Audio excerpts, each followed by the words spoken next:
جھمکوں کی جوڑی دوسری قسط۔ لوگ تندرست اور توانا اچھی نسل کے گھوڑے سے بھی ڈرتے ہیں کہ اس پر سوار ہوئے تو یہ گرا نہ دے، لیکن لوگ اس گھوڑے سے اس طرح نہیں ڈرتے جس طرح کتے سے ڈرتے ہیں۔ گھوڑے کو لوگ اچھی نظر سے دیکھتے ہیں۔ یہ تھا فرق قدیر اور رحمان میں۔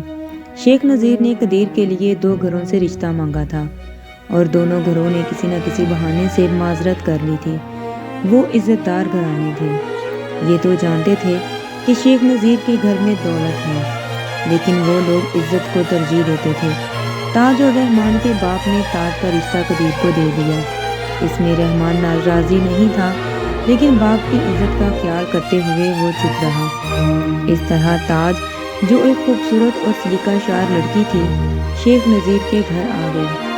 کچھ دنوں بعد تاج کو پتہ چل گیا کہ وہ غلط گھر میں آ گئی ہے اور ایک ایسے آدمی کی بیوی بنا دی گئی ہے جو بڑا ہی گھٹیا اور اوچھا ہے۔ رات الگ اور بند کمرے میں تاج اور قدیر کے درمیان کیا باتیں ہوتی تھیں اور ایک دوسرے کے ساتھ دونوں کا رویہ کیا تھا، یہ تو کوئی بھی نہیں بتا سکتا۔ البتہ یہ بات کھل کر محلے میں نکل آئی کہ تاج اس گھر میں اور اس خاوند کے ساتھ ذرا سی بھی خوش نہیں۔ رحمان تاج سے ملنے جایا کرتا تھا، لیکن اس نے وہاں جانا بہت ہی کم کر دیا، جس کی وجہ یہ ہوئی کہ رحمان کے ساتھ قدیر کا سلوک اچھا نہیں تھا، اور غالباً ایک آدھی مرتبہ رحمان نے قدیر کے ساتھ کافی بدتمیزی بھی کی تھی۔ پولیس کے جو مخبر ہوا کرتے تھے، ان کی بیویاں ان کی مخبر ہوا کرتی ہیں۔ ان میں جو عقل مند اور چلاک ہوشیار تھیں، وہ ہمدردی اور چاپلوسی کا ہر حربہ استعمال کر کے دوسری عورتوں کے سینے کے اندر کے راز بھی نکال لاتی تھیں اور اپنے خاوندوں کو بتا کر تھانے تک پہنچا دیتی تھیں۔ ان عورتوں کے ذریعے مخبروں کو یہ راز معلوم ہوا کہ تاج ایک تو اس وجہ سے قدیر کو پسند نہیں کرتی تھی جو میں نے بیان کی ہے، لیکن اصل اور بنیادی وجہ یہ تھی کہ تاج ایک اور لڑکے کو چاہتی تھی۔ اس نے اس لڑکے کے ساتھ شادی کا عہد کر رکھا تھا۔ یہاں تک پتہ چلا کہ رحمان بھی اسی نوجوان کو پسند کرتا تھا، لیکن اس نوجوان کا خاندان شیخ نذیر کے خاندان کے مقابلے میں کچھ بھی نہیں تھا۔ یہ خاندان تھا تو متوسط طبقے کا، لیکن شیخ نذیر کے مقابلے میں اسے غریب خاندان ہی لکھوں گا۔ شیخ نذیر کی بیٹیوں کے متعلق مخبروں کی رپورٹیں کوئی اچھی نہیں تھیں۔ ان کے رشتے طے ہو چکے تھے، لیکن کچھ ایسی وجوہات تھیں کہ شادی تھوڑے عرصے بعد ہونی تھی۔ ان دونوں لڑکیوں کے متعلق جو رپورٹ مجھ تک پہنچی، اسے میں صرف ان الفاظ میں سمیٹ سکتا ہوں کہ شو باز تھیں اور اپنی نمائش کچھ زیادہ ہی کرتی تھیں۔ میں نے تقریباً ہر معزز اور عام خبر سے یہ ضرور پوچھا تھا، ان دونوں لڑکیوں کا چال چلن کیا ہے، اور کیا ان دونوں کا یا کسی ایک کا کہیں عشق و محبت کا چکر چل رہا ہے۔ میرے ان سوالوں کے جواب میں مخبروں نے ذرا مختلف رپورٹیں دی تھیں۔ کسی کو یہ یقین نہیں تھا ان لڑکیوں کی یا ان میں سے کسی ایک کی بھی کسی اور آدمی کے ساتھ محبت تھی۔ 3-4 مخبروں نے بڑے واضح الفاظ میں کہا تھا کہ اس خاندان میں پاکیزہ محبت کا شاید رواج ہی نہیں، اور اگر کوئی کسی لڑکی کو چاہتا بھی ہوگا تو وہ ناجائز تعلقات ہی ہو سکتے ہیں۔ میں دراصل یہ معلوم کرنے کی کوشش میں تھا کہ ایسا نہ ہو ان دونوں میں سے کسی ایک بیٹی کو ماں باپ زبردستی کسی کے ساتھ بیاہ رہے ہوں اور وہ کسی اور کے ساتھ شادی کرنا چاہتی ہو۔ اس لڑکی نے ماں باپ سے یوں انتقام لیا، اپنے چاہنے والے سے یہ واردات کروائی، اور اب اس لڑکی نے گھر سے بھاگ جانا تھا اور لوٹے ہوئے مال سے ہندوستان کے کسی اور شہر میں جا کر نئی زندگی کا آغاز کرنا تھا۔ مجھے ایسا کوئی جواب نہ ملا جو میرے اس شک کی تائید کرتا۔ یہ میرے لیے کوئی نئی اور حیران کن بات نہیں تھی کہ ان لڑکیوں کے ساتھ صاف ستھری محبت ہو ہی نہیں سکتی تھی۔ اگر تھی تو وہ ناجائز تعلقات تھے۔ دونوں لڑکیاں شو باز اور گھٹیا ذہن کی تھیں، اور یہ بھی میرے لیے چنبے والی بات نہیں تھی۔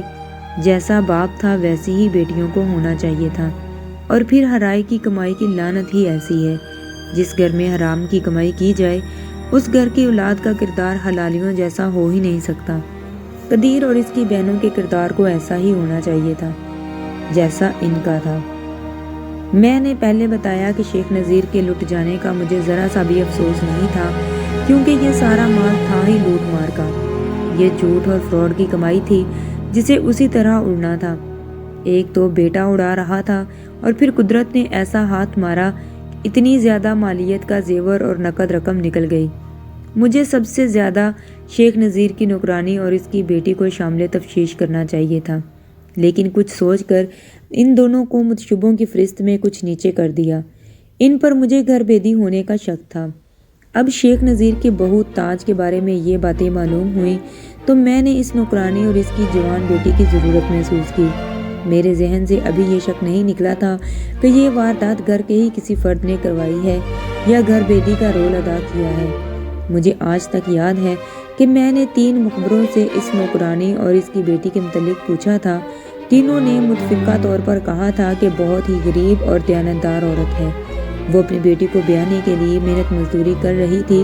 بیٹی کے متعلق بھی کوئی ایسی ویسی رپورٹ نہ ملی، البتہ یہ پتہ چلا کہ عقل اور ہوش والی لڑکی ہے اور اس کی چال چلن پر کوئی انگلی نہیں اٹھا سکتا۔ یہ تو میں مان ہی نہیں سکتا تھا کہ غریب کی بیٹی جوان ہو اور جال پھینکنے والے اس پر جال نہ پھینکے۔ غریب کی بیٹی کا ہر کوئی عاشق بن جایا کرتا ہے، لیکن مطلوبہ لڑکی صرف جوان تھی، کسی پہلو سے بھی خوبصورت نہیں تھی۔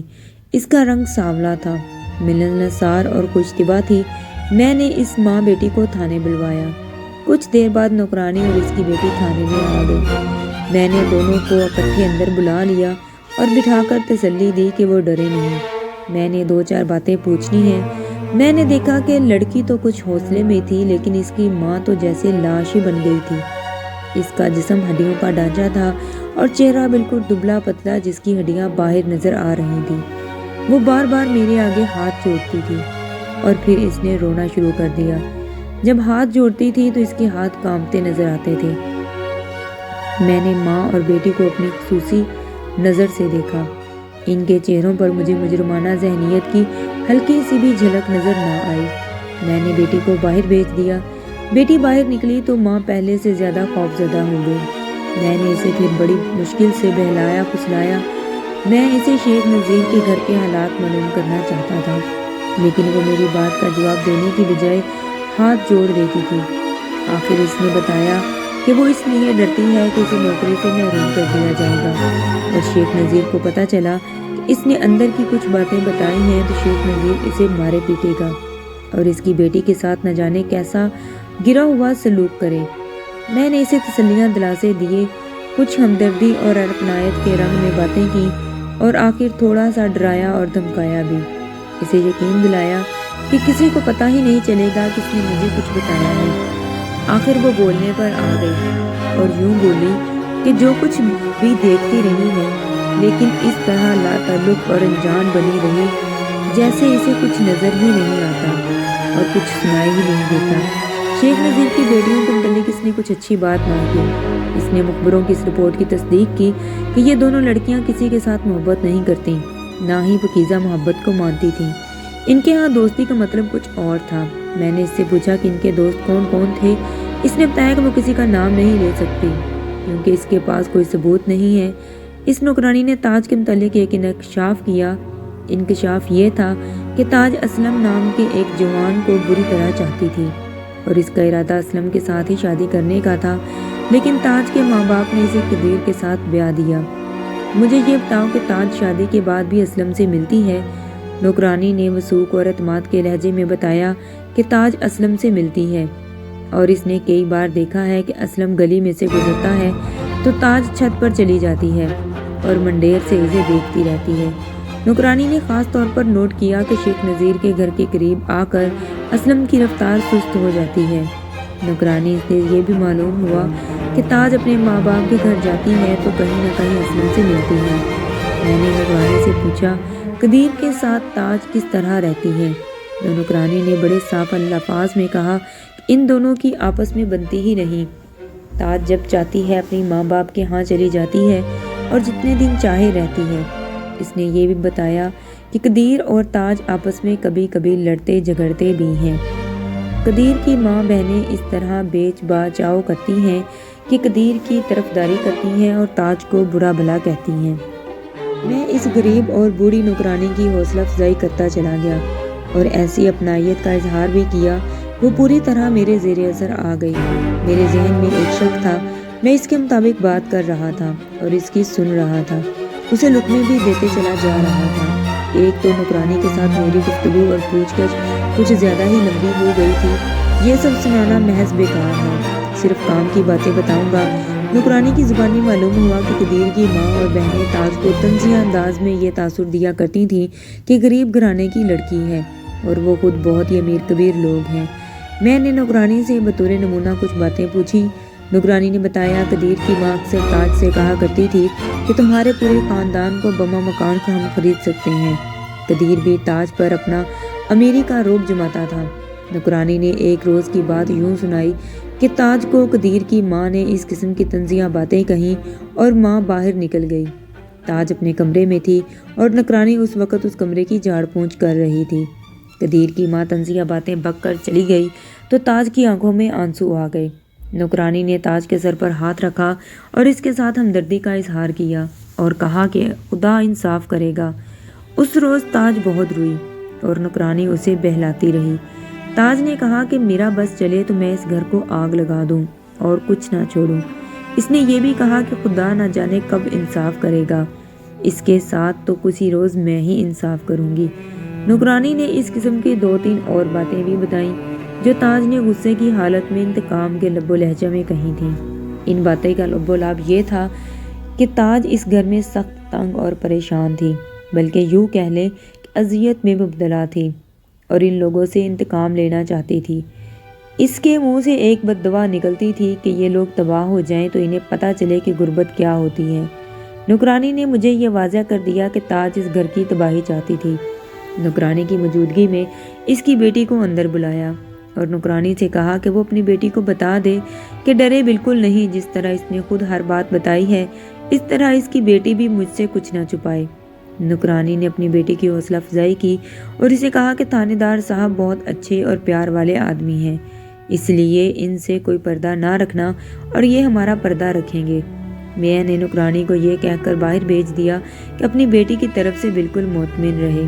تھانے دار صاحب جی، اس لڑکی نے کہا، میں یتیم لڑکی ہوں اور ماں صرف میرے فرض سے فارغ ہونے کے لیے اس گھر میں نوکری کر رہی ہے۔ یہ مجھے نوکری نہیں کرنے دیتی۔ میں جو جانتی ہوں اور جو دیکھتی ہوں وہ بالکل سچ بتا دوں گی، لیکن آپ ہم غریبوں کا خیال رکھنا، ورنہ یہ دھن دولت والے ہمیں پیس کر باہر کھیتوں میں پھینک دیں گے۔ میں نے اسے اس طرح تسلی دی اور اسے یقین دلایا جس طرح اس کی ماں کو دلایا تھا، اور کہا کہ وہ بے فکر اور بے غم رہے۔ میں نے سب سے پہلے تاج کے متعلق ایک بات کی۔ صاحب جی، اس لڑکی نے کہا، میں تاج بی بی کی ہر بات بتا دوں گی، لیکن ایک بات دل پر لکھ لیں کہ تاج بہت اچھی بی بی ہے اور اس پر اس گھر میں بہت ظلم ہو رہا ہے۔ میں اس کے خلاف کوئی بات نہیں کروں گی اور چھپاؤں گی بھی کچھ نہیں۔ میں نے پہلے بتایا ہے کہ یہ لڑکی کسی پہلو سے خوبصورت نہیں تھی، اس کا رنگ سانولا تھا اور چہرے پر غربت کا تاثر تھا، لیکن یقین جانے مجھے یہ لڑکی اچھی لگی، شاید اس لیے کہ پورے اعتماد کے ساتھ بات کر رہی تھی۔ میں نے اس میں کوئی چالاکی اور ہیرا پھیری نہ دیکھی۔ اس نے بتایا کہ وہ تاج کی بہت حد تک رازدار تھی، لیکن اس کے پاس صرف اس وقت بیٹھتی تھی جب اس کی ساس اور نندیں گھر میں نہیں ہوتی تھیں، یا دوپہر کے وقت کمروں میں کچھ دیر کے لیے سو جاتی تھی۔ تاج اس لڑکی کی زبانی اسلم کو پیغام بھیجا کرتی تھی۔ یہ کوئی دہشت گردی یا تہذیب کاری کے پیغام نہیں ہوا کرتے تھے، بلکہ یہ اگلی ملاقات کے وقت اور جگہ کے متعلق ہوتے تھے۔ نوکرانی کی اس بیٹی نے یہ بھی بتایا کہ تاج نے 2-3 مرتبہ اس قسم کی بات کہی تھی کہ لوگوں کے گھروں میں ڈاکے پڑتے ہیں اور چوریاں بھی ہوتی ہیں، لیکن اس گھر میں کچھ بھی نہیں ہوتا، جس میں ساری دولت اور سارا مال اسباب حرام کا ہے۔ لڑکی نے بتایا کہ ایک بار تاج نے اس کے ساتھ باتیں کرتے ہوئے کہا تھا، اس علاقے میں اتنے زبردست اور مشہور ڈاکو ہیں، لیکن کوئی اس گھر کی طرف نہیں دیکھتا۔ مجھے کسی ڈاکو کا اتا پتہ اور ٹھکانہ معلوم ہو جائے تو میں اسے کہوں کہ آؤ، اس گھر میں بڑا مال ہے۔ میں آپ کو یہ بتا دوں کہ یہ لڑکی اتنی بھی عقل مند نہیں تھی کہ اپنے آپ ہی میرے مطلب کی باتیں کہہ رہی تھی، بلکہ یہ میری عقل تھی جو اس سے یہ باتیں اگلوا رہا تھا۔ میں سوال ہی ایسے پوچھتا تھا جو میرے کام کے ہوتے تھے، اور میں ایسے انداز سے پوچھتا تھا کہ اس لڑکی کو شک تک نہیں ہوتا تھا کہ میں اس سے بھید لے رہا ہوں۔ میں آپ کو بطور نمونہ بھی نہیں بتانا چاہتا کہ میرا انداز کیا تھا، کیونکہ اس طرح بات بڑی لمبی ہو جائے گی۔ یہ بھی معلوم ہوا کہ اسلم کی اور تاج کے بھائی رحمان کی خاصی گہری دوستی تھی، یہ اسے تاج نے بتایا تھا۔ اس سے زیادہ وہ کچھ نہیں جانتی تھی۔ رحمان اور اسلم گہرے دوست تھے۔ یہ لڑکی بھی تو گھر بیدی ہو سکتی تھی۔ مجھے ابھی یہ شک بھی رفع یا مزید پختہ کرنا تھا، اسے ابھی میں نے ملتوی کر دیا۔ یہ لڑکی میرے ذہن میں کچھ اور ہی شکوک پیدا کر گئی تھی۔ میرے لیے اسلم کو شامل تفتیش کرنا ضروری ہو گیا تھا۔ میرا جونیئر سب انسپکٹر اور ASI جرائم پیشہ افراد سے تفتیش میں دن رات مصروف رہتے تھے۔ ان افراد سے پوچھ گچھ اور تفتیش کا طریقہ کچھ اور ہی تھا۔ تھانے میں رات کے دوران چیخو پکار سنائی دیتی تھی، لیکن ابھی تک انہیں کوئی سراغ نہیں ملا تھا۔ ان متشبوں میں ایک بڑا ماہر نقب زن تھا جو کیدو کے نام سے مشہور تھا۔ اسے ایک بار نقب زنی میں 4 سال سزائے قید ملی تھی۔ اس وقت وہ جوانی کے آغاز کی عمر میں تھا۔ شاید نا تجربہ کاری کی وجہ سے پکڑا گیا تھا۔ اس کے 2-2.5 سال بعد وہ ڈکیتی کی واردات میں پکڑا گیا، پھر اسے 4 سال سزائے قید ملی۔ اب وہ ادھیڑ عمر تھا اور اس کا شمار نامی گرامی ڈاکوؤں میں ہوتا تھا۔ کیدو چونکہ بستی کا رجسٹرڈ بدماش تھا، اس لیے رات کے وقت گاؤں سے غیر حاضر نہیں رہ سکتا تھا۔ معلوم ہوا کہ واردات کی رات وہ گاؤں میں موجود نہیں تھا۔ اگلے روز اسے تھانے بلا لیا گیا اور پوچھا کہ وہ رات کہاں تھا۔ اس نے بتایا کہ ساری رات پیر صاحب کے آستانے پر رہا ہے اور پیر صاحب نے اسے کہا تھا کہ وہ رات یہیں گزارے اور عبادت کرتا رہے۔ یہ اسی علاقے کا مشہور پیر تھا اور اس گدی کی شہرت دور دور تک تھی۔ میرا جونیئر سب انسپکٹر اس پیر کو تھانے میں بلانا بہت بڑی بے ادبی اور گناہ سمجھتا تھا۔ وہ پیر کے گھر گیا اور اس سے پوچھا کہ فلاں رات کیدو ان کے پاس تھا، کیا اس نے رات یہیں گزاری تھی؟ ہاں، پیر نے جلالی کیفیت میں جواب دیا، ہم جانتے ہیں اس پر پابندی ہے۔ وہ شام کے بعد آیا تھا اور فوراً واپس جانے کی کہہ رہا تھا، لیکن ہم نے اسے یہیں روک لیا۔ 2-3 مہینے پہلے وہ ہمارے قدموں میں توبہ طائب کر کے ہمارا مرید ہو گیا ہے اور ہم اسے پکا مومن بنا رہے ہیں۔ ہم نے اس سے نفل پڑھوائے تھے اور پھر ایک ورد بتایا تھا جو ساری رات کرتا رہا تھا، اور فجر کی اذان کے وقت ہم نے اسے گاؤں جانے کی اجازت دی تھی۔ اسے اب متشبہ سمجھنا چھوڑ دیں، وہ تائب ہو چکا ہے۔ میرا یہ سب انسپکٹر پیر صاحب سے متاثر ہی نہیں، معجوب بھی تھا۔ میں اپنے اس سب انسپکٹر کے جواب سے کچھ مطمئن نہ ہوا اور اسے کہا کہ پیر کی عظمت اپنی جگہ ہے، لیکن قانون کے اور تفتیش کے قواعد و ضوابط کے کچھ اپنے تقاضے ہیں جو اسے پورے کرنے چاہیے تھے۔ سب انسپکٹر نے کہا کہ اس نے 2 اور افراد سے تصدیق کروائی تھی کہ کیدو رات کو پیر صاحب کے ہاں ہی تھا۔ میں بتا نہیں سکتا کہ سب انسپکٹر نے جھوٹ بولا تھا یا وہ سچ کہتا تھا۔ واردات کو 5-6 دن گزر گئے تھے اور یہ واردات میرے لیے ایک چیلنج بن گئی تھی۔ میں نے اپنے مخبروں کو بلا کر کہا کہ وہ اسلم نام کے ایک شخص کے بارے میں رپورٹ دیں۔ ایک معزز اور بزرگ قسم کے مخبر نے اور 2 عام اور معمولی قسم کے مخبروں نے اسی وقت رپورٹ دے دی۔ رپورٹ یہ تھی، اسلم معمولی گھرانے سے جوان سال آدمی تھا، FA پاس ہے اور ایک ہندو وکیل کے ساتھ کام کرتا ہے۔ اس کی ہسٹری یہ بتائی گئی کہ جب اس تھانے آیا تھا، اس سے 2-3 مہینے پہلے اسلم کی ایک آدمی کے ساتھ لڑائی ہو گئی تھی اور اسلم نے اسے چاقو مارا تھا۔ اگر لوگ چھڑوا نہ لیتے تو اسلم اس آدمی کو قتل ہی کر دیتا۔ متروک اونچے گھرانے کا افراد تھا اور اسلم جیسا جوان تھا۔ وہ تھانے چلا گیا اور اسلم کو گرفتار کر لیا گیا، لیکن جس وکیل کے ساتھ وہ کام کرتا تھا، اس وکیل نے راضی نامہ کرا دیا۔ اس وقوع کے 1 مہینے بعد اسلم پر چوری کا الزام لگا اور اسے تھانے بلا کر مارا پیٹا گیا کہ وہ الزام قبول کر لے، لیکن وہ اقبالی نہ ہوا۔ اس کے خلاف کوئی شہادت نہیں تھی۔ اس ہندو وکیل نے اسے چھڑا لیا تھا۔ اس کے بعد اسلم کو لوگ بدماش سمجھنے لگے، لیکن اس نے کبھی کوئی بدماشی والا کام نہیں کیا تھا۔ اس کے بعد تو میں اس تھانے میں آ گیا۔ میں نے یہ نام کبھی نہیں سنا تھا کہ اس نام کا کوئی بدماش ہے بھی یا نہیں۔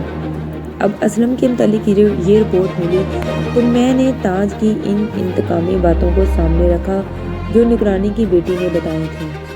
سوچ سوچ کر میں اس نتیجے پر پہنچا کہ اسلم میں یہ واردات کرنے یا کروانے کی صلاحیت اور ضرورت موجود ہے۔ یہ بھی سوچا کہ اس کا تعلق ایک بڑے ہی قابل اور تجربہ کار وکیل کے ساتھ ہے، اس لیے اسلم جرائم اور قانون کو اچھی طرح سمجھتا ہے اور جرائم کو پیشہ لوگوں کے ساتھ بھی اس کی بات چیت ہوتی رہتی ہوگی۔ یہ تو محض خاص طور پر بتایا گیا تھا کہ خاصا ہوشیار اور جرأت مند آدمی ہے اور اپنے اچھے برے کی تمیز کرنے والا ہے۔ میں نے اسے تھانے بلوا لیا۔ وہ جب میرے سامنے آیا تو پہلا خیال یہ آیا کہ اسے میں نے قصبے کی کچہری اور پھر 25 میل دور ضلع کچہری اور سیشن کورٹ میں چند مرتبہ دیکھا ہے۔ میں نے کبھی بھی اسے کسی وکیل کا منشی نہیں سمجھا تھا، کیونکہ اس کا حلیہ اور ڈیل ڈول منشیوں والا تھی ہی نہیں۔ نہایت اچھا جسم اور اچھا تھا، شکل و صورت بھی اچھی تھی۔ لباس امیرانہ تو نہیں تھا، لیکن صاف ستھرا قابل عزت لباس پہنتا تھا۔ میں یہ کہنا چاہتا ہوں کہ اس جوان سال آدمی کے سراپے میں ایک اچھا تاثر تھا۔ میں نے اس کے چہرے پر اور انداز میں وہ ڈر یا گھبراہٹ دیکھی ہی نہیں تھی جو ان لوگوں کے چہرے پر آ جاتی ہے جو پہلی بار تھانے میں بلائے جاتے ہیں۔ اس شخص کے چہرے پر خود اعتمادی صاف نظر آ رہی تھی۔ اسلم سے سچی باتیں اگلوانے کے لیے مجھے کوئی زیادہ تگ و دو نہیں کرنی پڑی۔ میں نے اس سے پوچھا تو اس نے ایک آدمی کو چاقو مارا تھا اور پھر اس پر چوری کا الزام بھی عائد ہوا تھا۔ میں نے صرف اتنی بات نہیں کی تھی، یہ تو آپ کو مختصر کر کے سنا رہا ہوں۔ مجھے توقع تھی کہ وہ جھوٹ بولے گا اور اپنے آپ کو بے گناہ اور مظلوم ثابت کرے گا، لیکن اس نے ایسی کوئی حرکت نہ کی۔ اس نے بڑے اچھے انداز سے سنا دیا کہ اس نے چاقو کیوں چلایا تھا۔ یہ میں آپ کو اپنے الفاظ میں سناتا ہوں۔ میں نے شیخ نذیر کے بیٹے قدیر کا کردار جس طرح پیش کیا ہے، ایسے ہی کردار کا ایک آدمی اس قصبے میں رہتا تھا جو اپنے آپ کو ہیرو اور باقی سب کو اپنے مزارے یا نوکر سمجھتا تھا۔ اس اوچھے شخص نے ایک شریف اور ذرا کمزور گھرانے کی لڑکی کے ساتھ ایک گلی میں چھیڑخانی کی۔ اسلم ادھر سے گزر رہا تھا۔ وہ اچھا آدمی لڑکی کے پیچھے پیچھے چل پڑا۔ اسلم نے اسے روکا تو اس نے اپنی توہین سمجھ کر اسلم کو برا بھلا کہنے لگا۔ اسلم کو تو کچھ معلوم ہی نہیں تھا کہ یہ لڑکی ہے کون۔ وہ اتنا ہی جانتا تھا کہ یہ لڑکی مسلمان ہے۔ اس نے مجھے بتایا کہ وہ اس طرح کی دھمکی برداشت نہیں کر سکتا جس طرح اسے اس آدمی نے دی تھی۔ اس شخص نے اس اسلم سے کہا تھا کہ یہ تیری چاچی تو نہیں لگتی، میرے سامنے آئے تو میں گردن مروڑ دوں گا۔ اسلم اس کے آگے آ گیا۔ اسے کہا تم نے ایک قدم بھی اس لڑکی کے پیچھے اٹھایا تو پھر دیکھنا گردن کس کی مروڑی جاتی ہے۔ وہ شخص اپنے آپ کو نواب یا مہاراجہ سمجھتا تھا۔ اس نے اسلم پر ہاتھ اٹھایا، اسلم نے چاقو نکال لیا اور اس طرح ان کی لڑائی ہوئی۔ لوگوں نے چھڑوا دیا، لیکن اس شخص کا خون بہہ رہا تھا، جس سے پتہ چلتا تھا کہ وہ تو شدید زخمی ہو گیا ہے۔ وہ تھانے چلا گیا۔ مخبر نے مجھے پہلے ہی جو رپورٹ کی تھی اس کی تصدیق اسلم نے کر دی۔ قبلہ انسپکٹر صاحب، اسلم نے کہا، مجھے یہ معلوم ہی نہیں تھا کہ یہ لڑکی کون ہے۔ میں نے یہ دیکھ لیا تھا کہ یہ مسلمان ہے اور کسی شریف گھرانے کی بچی ہے۔ میں اس شخص کو اچھی طرح جانتا تھا کہ یہ اپنے آپ کو کیا سمجھتا ہے، اور اب تو وہ یہ سمجھ بیٹھا تھا کہ وہ جس کسی کی بیٹی یا بہن کو چاہے چھیڑ سکتا ہے اور ان بڑے لوگوں کے مقابلے میں کوئی نہیں آ سکتا۔ میں چھوٹے یعنی مالی لحاظ سے چھوٹے خاندان کا آدمی ہوں، لیکن عزت کے لحاظ سے میں بڑا ہی نیکدل ہوں۔ خدا کی قسم، لوگ درمیان میں نہ آ جاتے تو شاید میں اس شخص کو قتل ہی کر دیتا۔ اور پھر میں نے اسلم سے پوچھا، اس پر جو چوری کا الزام بتایا گیا تھا اس کی حقیقت کیا تھی؟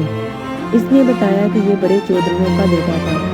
اس نے اپنے ہی سے زخمی کر دیا تھا، لیکن اس ہندو وکیل نے تھانے دار سے مل کر معاملہ راضی نامے کی صورت میں رفع دفع کرا لیا تھا۔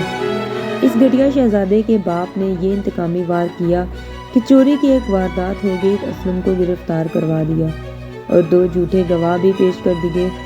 چوری واقعی ہوئی تھی جس کے متعلق اسلم کو کچھ نہیں معلوم تھا۔ یہ ان چودھریوں کا اسلم پر انتقامی وار تھا، لیکن اسلم نے مجھے بیان دیتے ہوئے کہا تھا کہ خدا میری حمایت میں تھا۔ میں تصویر میں نہیں لا سکتا کہ چوری بھی کروں گا۔ خدا نے میری یوں مدد کی، ان دونوں گواہوں کو تھانے میں ہی تھانے دار نے جھوٹا ثابت کر دیا اور مجھے بے گناہ قرار دے کر چھوڑ دیا۔ اسلم پورے اعتماد کے ساتھ بڑے ہی جرأت مندانہ طریقے سے بول رہا تھا۔ مجھے اپنے تجربے کے مطابق اندازہ ہو رہا تھا اور یہ نیا شخص جھوٹ بول رہا ہے، اس کے ذہن میں فریبکاری بھی نہیں ہے۔ مجھے اس سے کوئی غرض نہیں تھی کہ اسلم کی کبھی کسی کے ساتھ لڑائی ہوئی تھی، کہ اس پر چوری کا الزام تھا یا نہیں، یا یہ شخص مظلوم تھا یا ملزم۔ میری ضرورت تو یہ جاننے کی تھی کہ نقب جنگ کی واردات میں یہ شخص ملوث ہے یا نہیں۔ میں نے اپنی استادی اور زبان کی ہیرا پھیری معلوم کرنی تھی اس سے خود تھوڑی ہی کہہ دینا تھا کہ ہاں یہ واردات میں نے کروائی تھی اور گھر بیدی کا کام تاج نے کیا تھا۔ یہ تو دوستوں کہانی کا دوسرا حصہ کیسا لگا مجھے کمنٹ سیکشن میں ضرور بتائیں۔ آخری حصہ سننے کے لیے میری ویڈیو کو لائک کریں، چینل کو سبسکرائب کریں، ویڈیو کو شیئر کریں۔ اللہ حافظ۔